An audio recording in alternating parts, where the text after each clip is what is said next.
जय श्री कृष्ण मित्रों। ये कहानी पसंद आए तो कृपया वीडियो को लाइक करके चैनल को सब्सक्राइब करें और बेल आइकन को जरूर दबाएं। सज्जनपुर नाम के एक गांव में दो भाई रहते थे, सोहन और मोहन। सोहन बड़ा भाई था, बुद्धिमान, परिश्रमी और ईमानदार। उसने अपने परिश्रम से खेती, पशुपालन और व्यापार में सफलता पाई थी। उसके घर में सुख सुविधाओं की कोई कमी नहीं थी। दूसरी ओर मोहन था, आलसी, नासमझ और कामचोर। उसकी हालत दयनीय थी। अक्सर उसके घर में खाने के लाले पड़े रहते थे। एक दिन मोहन दुखी होकर सोहन के पास गया और अपनी गरीबी का दुखड़ा सुनाया।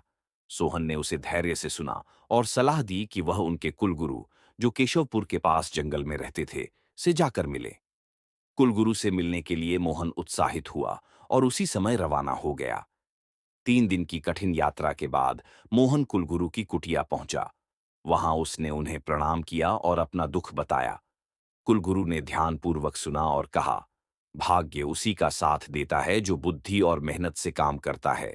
तेरा भाग्य तो सजल पर्वत पर सो रहा है। यदि तू जाकर उसे जगा ले तो तुझे भी सुख मिलेगा, परंतु राह कठिन है। मोहन ने प्रणाम कर यात्रा शुरू कर दी। 1 सप्ताह की यात्रा के बाद मोहन एक घने जंगल से गुजर रहा था कि सामने एक शेर आ गया। मोहन डर गया, पर शेर ने आदमी की तरह बोला, तू कौन है और कहां जा रहा है? मोहन ने सारी बात बताई। शेर बोला, जब तेरा भाग्य तुझसे बात करे तो पूछना कि मेरे दांत का दर्द क्यों नहीं जाता। मोहन ने वचन दिया और आगे बढ़ गया। आगे बढ़ते हुए मोहन ने एक खेत में बैठे एक किसान, उसकी पत्नी और बेटी को रोते देखा। उसने कारण पूछा। किसान ने बताया, हम मेहनत करते हैं, फसल उगती है, पर पौधे बीच में मुरझा जाते हैं। हमारा भाग्य फूटा है। मोहन ने कहा, मैं अपने भाग्य से मिल रहा हूं, आपके लिए भी पूछूंगा। फिर मोहन एक नगर पहुंचा जहां उसे बिना अनुमति घुसने के लिए पकड़ लिया गया और राजा के सामने पेश किया गया। राजा ने मोहन की कहानी सुनी और कहा, मुझे हर समय बेचैनी रहती है, मेरी भी समस्या पूछना। मोहन ने वादा किया और राजा के आतिथ्य में रात्रि विश्राम किया। कई दिनों बाद मोहन सजल पर्वत पहुंचा। एक बरगद के पेड़ के नीचे उसे एक फक्कड़ आदमी सोता दिखा। वह उसका भाग्य था। मोहन ने झकझोरा और सारी बात बताई। भाग्य ने पहले तो कहा, तू आलसी और मूर्ख है, इसीलिए मैं तुझसे दूर था। पर फिर सारी कहानी सुनकर कहा, अब तुझ पर तरस आता है। मैं तुझे रास्ते में मिले हर व्यक्ति के सवाल का उत्तर देता हूं, पर याद रखना, अवसरों को मत गवाना। मोहन राजा के पास लौटा और बताया कि वह असल में एक स्त्री है और इसी रहस्य की वजह से उसका मन बेचैन रहता है।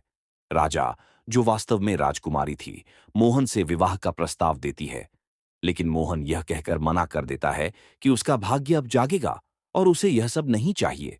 मोहन फिर किसान के पास जाता है और बताता है कि उसकी जमीन के नीचे किसी धनी ने खजाना छिपा रखा है, इसी वजह से पौधे मर जाते हैं।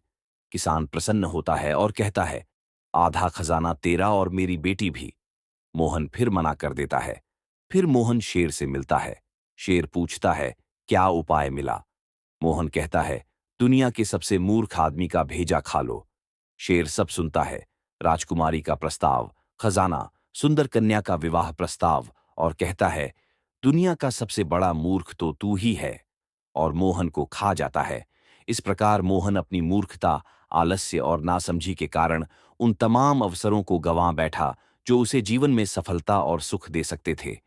कहानी की सीख, भाग्य भी केवल उन्हीं का साथ देता है जो बुद्धिमान, मेहनती और अवसरों को पहचानने वाले होते हैं।